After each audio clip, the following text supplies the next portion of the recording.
नमूना recording studio Rajgir.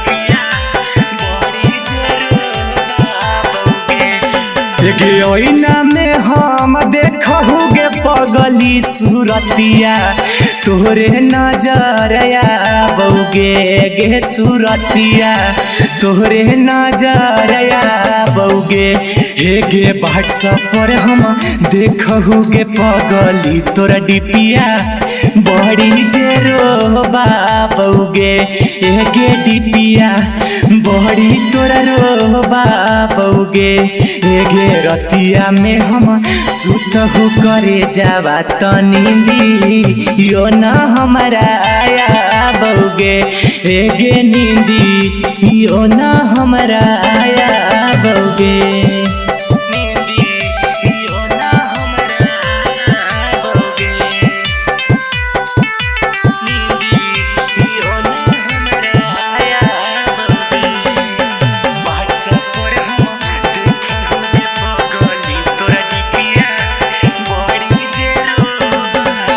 मीठी मीठी बोलल तोरो बोलिया गोलिया दिलहवा में दागौगे पगली गोलिया दिलहवा में दागौगे गे खाना माता दूर के हो बात हमसे पानी यो नहीं घोटा होगे गे पानी यो नहीं घोटा होगे गे मीठी तोहरा बोलिया गे पगली गोलिया दिलहवा में दागौगे पगली गोलिया दिलहवा में दागौगे।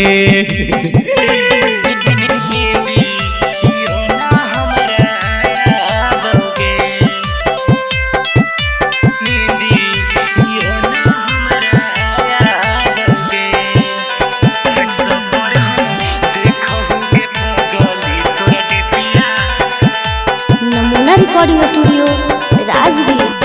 रहतिया के सुतला में सपना तोरे हमरा के साथ बौगे जानो आधी रात में जागा बौगे गे रात भर रोबो सोनू सिंगर तकियाबा लोरवे से भींजा बौगे जानता कियाबा लोरवे से भींजा बौगे गे ओहिना में हम देखहुगे पगली सूरतिया तोहरे नजर आबौगे गे सूरतिया तोहरे नजर आबौगे।